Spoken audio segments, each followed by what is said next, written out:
about it. Yeah, I'll definitely address that in a couple minutes.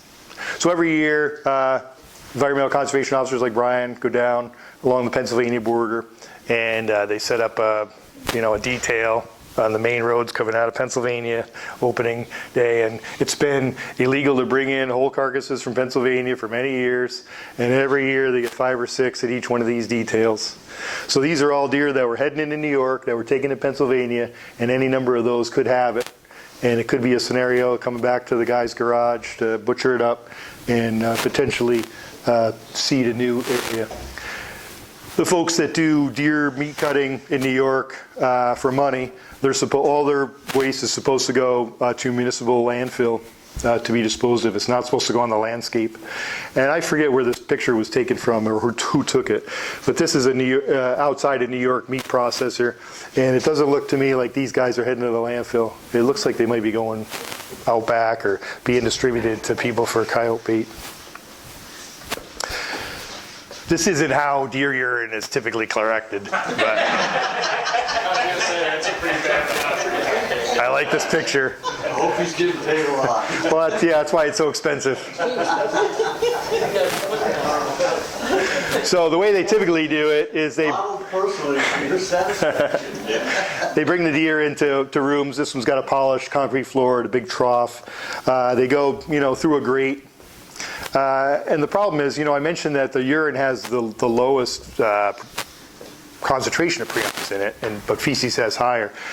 When the feces hits these floors, the urine kind of like is running through the feces, and it can pick up potentially prions that way. So we're really concerned about this, and we really would prefer that if you think you need to use a urine product, to use a synthetic one, or to use your own out of your own body, rather than risk buying this stuff. Now the deer urine companies have given us a lot of pushback on these recommendations, and now they're using the RT Quick test, which is a new, pretty sensitive test that we've got it set up at Cornell, and that's one that could potentially be a live deer test. Our biggest hopes on that, but it's not certified yet, and hopefully that'll be something that they'll be able to test these live deer before they move them around to get an idea. Test plant material? Yeah, using this RT Quick test, and that's how they know that it does go into plant material, because they tested it. But the way the urine companies are saying they're all tested, but there's no one watching them. I mean, they're doing the test. They got their own lab that's doing it, and we don't know how much. Are they doing every truckload, taking a couple drops out? Are they doing it every quart, taking a couple drops out? Are they doing every bottle? We really don't know a lot about how they're testing it. And in my opinion, it's never a good idea to have like an industry kind of police itself when there's money involved. You say RT, but is that just rapid test? Yeah. It's kind of like a PCR for prions, and so it's very sensitive. It can pick up like really minute quantities of prions. So Wisconsin, I mentioned that they got it in 2002. In the county, in one of the early counties where they had it, in 2015, the male fawns, it was up to 5% of the population in that county had it. 2.5-year-old bucks, 21% have it. This was 2015. This is all worse. This is all much worse now. So what's going to eventually happen, in my opinion, is a fawn is going to be born in an area like this where it's been there for 25 years or so. The fawn's going to be infected in utero from the mother, who's already infected. If it's not, she would infect it when she licks it as soon as it's born. If that doesn't happen, the deer can't escape it. The prions are everywhere, right? Because deer don't use the landscape uniformly. They just use kind of corridors in certain areas, and those areas are just like get packed with prions. So you're going to have a fawn that's infected pretty much at near birth. It's going to probably start shedding prions early, but it could potentially be dead by the time it's 2 years old. A 3-year-old deer would be a pretty old deer in that scenario. Those prions will last 15 years, which means the population would be basically eliminated in 2010. Yeah, well, there's been some modeling done out west where the deer populations are a little bit different than they are in Wisconsin and in Northeast. And some of those models predicted that the deer might just disappear eventually. The models aren't Well, I haven't really looked at them that closely, so I'm not sure. I don't think they're saying that they'd be necessarily extinct in the east, but that's certainly a possibility. But if you're looking for a trophy deer, there's big antlers is going to be a thing of the past. Fawns they'll evolve to breed as fawns, right? Because the ones that do would be the only ones to reproduce. So it's a pretty grim outlook. Once you get this disease in your state and the area is contaminated, there's nothing you can do about it. It's almost impossible to eradicate. That thing I showed you back in 2005, yeah, we acted quick and we put a lot of work in. We spent $1 million on that operation, with staff time, et cetera. In hindsight, 15 years without CWD in New York, that was a really good investment. If you ask the DNR in Wisconsin, how much would you pay for 15 years with no CWD? The price tag would be, they'd pay a lot more than $1 million for that. So we worked hard, but we had that good relationship with Agamarkets. We got an early heads up because they were concerned about it too, and testing deer early. And there was a certain amount of luck involved that deer. And we didn't have that much environmental. We're the only state that's been able to do it so far. Other states have tried. That's what they tried to do in Wisconsin in 2002, but it was just too late by the time they found that it was too late. So, if, God forbid, they discovered one deer, hunter got one, and it came up positive or something, or results or whatever, would you be taking the same kind of containment precautions and all of that? That's our current plan. So our current plan is to go in, and it depends on when we find it. Okay. Right? So if we find it before the hunting, like right before the hunting season, we're going to let the hunters take as many deer as they can. We'll probably liberalize the take in that area. We're going to want to test every deer that a hunter gets out of that area. And then we're going to go in after the hunting season and we're going to kill probably as many as we can. And that's going to do a couple things for us. One, it's going to tell us the prevalence, right? What percentage of the deer that we looked at had it. So that'll give us an idea how long it's been there and if we have a chance to potentially do anything about it or whether it's too late. And two, it's going to reduce the number of deer on the landscape that are releasing prions and becoming exposed to prions and getting infected. Okay, so I'm sure you know about the deer farm down in Cherry Plain, Stephentown area. Actually, I don't, but. There's a large deer farm right down there. Uh-huh. Okay, so if they found a positive one there, what are you looking at for containment? So if they found a positive one there, Agamarkets would go in and they'd buy the deer, we depopulate that farm, test all those deer, and then we would go in again, just like we did here, put an area around the farm and kill as many wild ones as we could get our hands on to see if it got out of the farm. And it's easy for them to get out because the single fencing, the deer are always nose to nose. Wild deer are always jumping in there. A 10-foot fence isn't going to keep a wild deer out. They can jump a 10-foot fence and they can jump back out. The fences would have to be maintained for probably 10 or 15 years. So because that area inside would be definitely contaminated. So we would want to try to keep wild deer out of there. So I can't say exactly what we would do, but that's that's what we would do. But how right. How wide or how large of a containment zone? Oh, well, we'd start with 5 and 10 miles, but then if we found one, right, if you found one at the 10-mile mark, right, you're going to automatically. and they keep getting bigger, and that's what we see in all these other states. They just keep getting bigger and bigger and bigger. It's a nightmare. Well, that's what I'm wondering, because that's not that far. This just shows how quickly it kind of things got started in Iowa County, Wisconsin. So the percentage in 2002 and how quickly the number of adult males, were starting to get affected. And this is the adult females. This is kind of an interesting map. So this is several counties in Wisconsin where, it all first started. Iowa County, probably one of them. Yeah, Richland, Sauk. And this is the 2016-2017 hunting season. So they took all the successful hunters in those counties, and this is their zip codes where they live. So all these dots represent a hunter that got a deer in this area. Now, I'm not saying that all of them took a whole carcass home, butchered it in their garage, and put stuff out, but I bet you a couple of them probably did. And then you imagine, this is just 4 counties here. You've got, what about all this here in Colorado area, up here in Canada, and now in Pennsylvania? I mean, this is how it spreads and how it's kind of so insidious. So this is what we know currently. These are what we think are facts. There's no acquired immunity. There's 100% fatality. There's no treatment for it. Some of the captive cervid farmers will say, well, we've got this certain codon of deer that are resistant to it. And that's kind of an unfortunate word to use because they're not really resistant.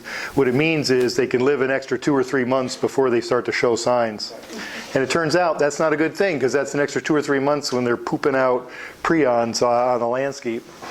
It's very easily transmitted between deer. They seem to be very efficient at spreading it from deer to deer. And as you mentioned, it could go into the plants and the soil and the carcasses. There's this long asymptomatic incubation period where they look totally normal and you can't tell there's anything wrong with them. So you can't pick out the sick deer to shoot them to get them off the landscape because you can't tell which ones are sick. The prions are resistant to degradation for a long period of time, potentially up to 16 years or more. And currently there's no live tests, but we're hoping that'll change in the future. That could be a game changer for the captive cervid industry, but unfortunately the damage is really done. So this is what we think we know. There's likely going to be a significant population decline over time. So they saw that in the area of Wisconsin. About 25 years or so, they really started to see some significant declines. There's possibly going to be an agricultural economic impact if people start to put that together with the prions and the plant material. We don't think there's much of a domestic animal risk. A paper came out a couple of years ago, though, showing that pigs could potentially get infected. They don't get sick, but they can carry it and spread it. Not so much an issue in New York, because we don't have a lot of pigs, but in these southern states and out west where they got these feral hogs all over the place, it's just another thing that's kind of out of their control. What about if a coyote takes down a deer? That's not poison. So if the coyote takes it down and eats it, we don't think the coyote will get sick. But will he spread it then? Yeah, he'll poop it. He'll poop it all over the place. There is some evidence that some of the big cats can get sick from it, and mountain lions being one of them. But they're still working on that. No human risk, ? And you know what? It looks like I had a slide about that, and I hid it for this, but I'm going to talk about it now. So it looks like there might be a pretty decent species barrier between deer and people that's going to prevent people from getting it. They've done a lot of experiments with laboratory mice.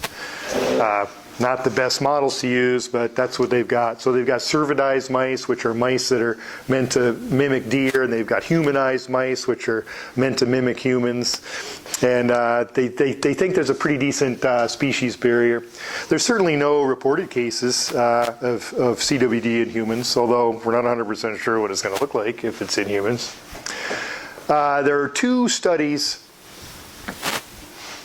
that are pretty similar to each other. That one's still going on, one already took place. So the first one I think was the National Institutes of Health. And essentially what they did is they took these nomologous macaques, which is a monkey it's the monkey that's most closely related to humans that they're still allowed to do experiments on, because they can't do experiments on chimpanzees anymore. And you can't do these experiments on humans because it's unethical. So they take these macaques, and the first thing they do is they take a couple of them and they inject the material, the CWD material, right into their brain. And that's just to show that, they could come down with CWD. Because if they can't get it from a brain injection, then they're probably pretty resistant. And then they took some and they fed them venison just like you or I would eat, infected venison. And they took some and they scarified the skin on their arm and they placed the material on it, so they scraped up their arm and they placed the material right on the open wound. And that's to mimic what would happen potentially if you were field dressing your deer and you had an open cut or, a scrape on your arm.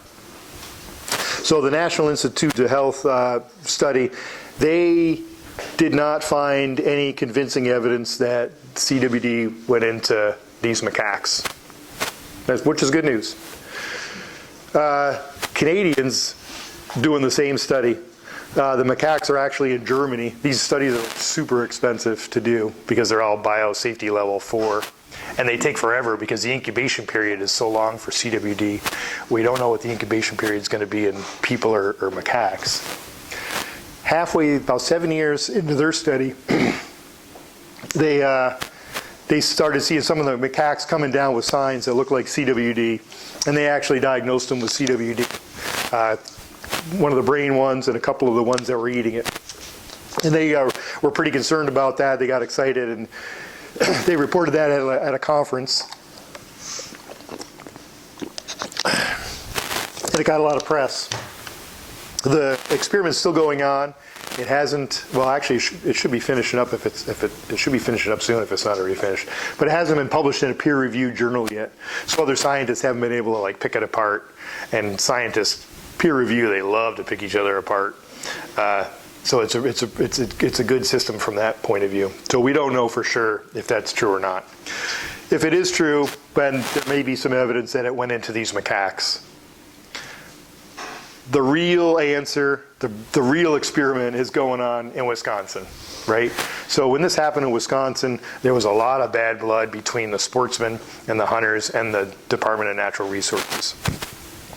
The way they were handling it. There was a lot of politics in Wisconsin, the way it was handled.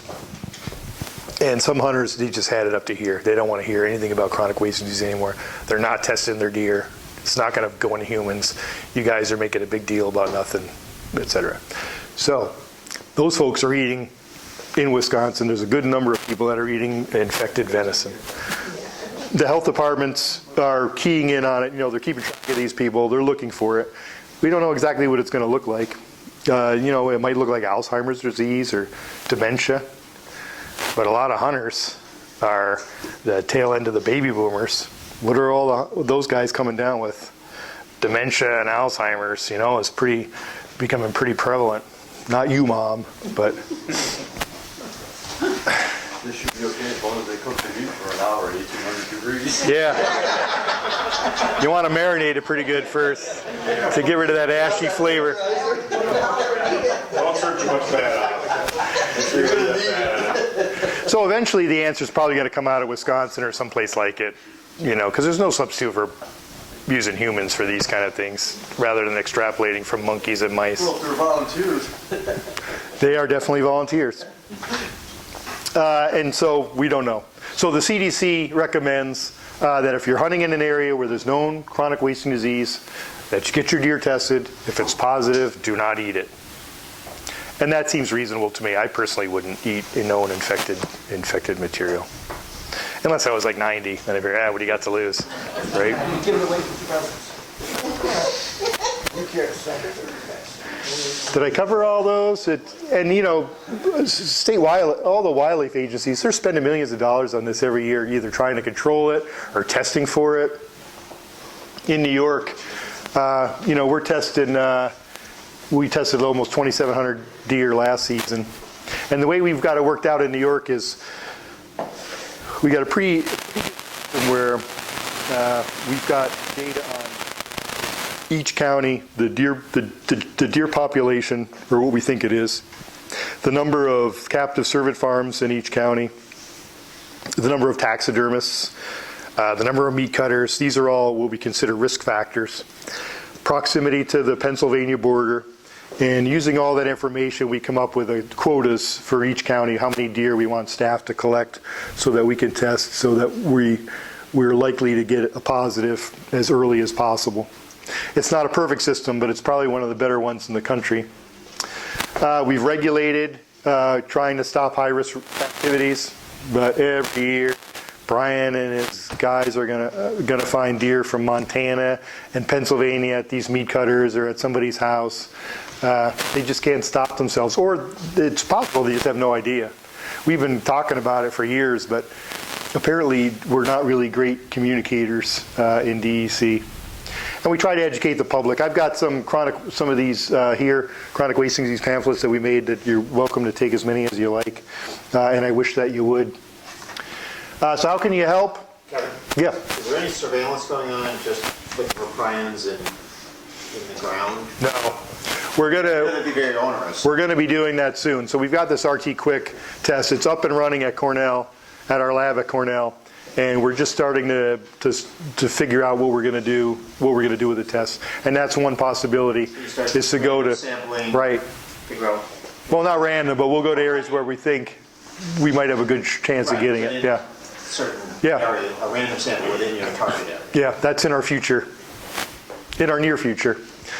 So if you got your deer carcass waste, bag it up, put it in the landfill. It's not a perfect solution, but it goes in the landfill, it gets covered up every night, so the scavengers aren't getting at it, other deer aren't getting at it. So it's a pretty good solution.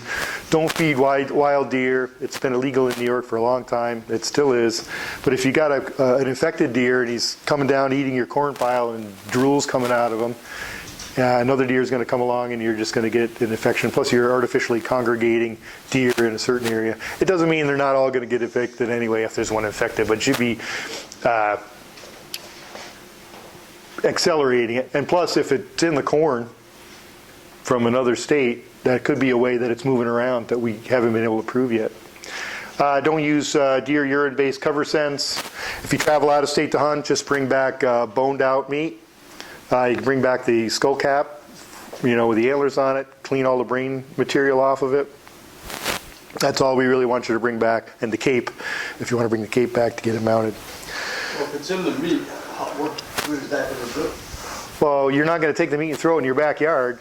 You're going to eat it, and then you're going to poop it out in your toilet, and then it's going to go in the septic tank, or in the sewer. So it's hopefully, and we can't tell people don't eat the meat. So we're trying to work with people a little bit here. Well, it's lower concentration. It's lower concentration in the meat. Yeah, that's absolutely true. So it's in the nerves, but nerves go through all the meat.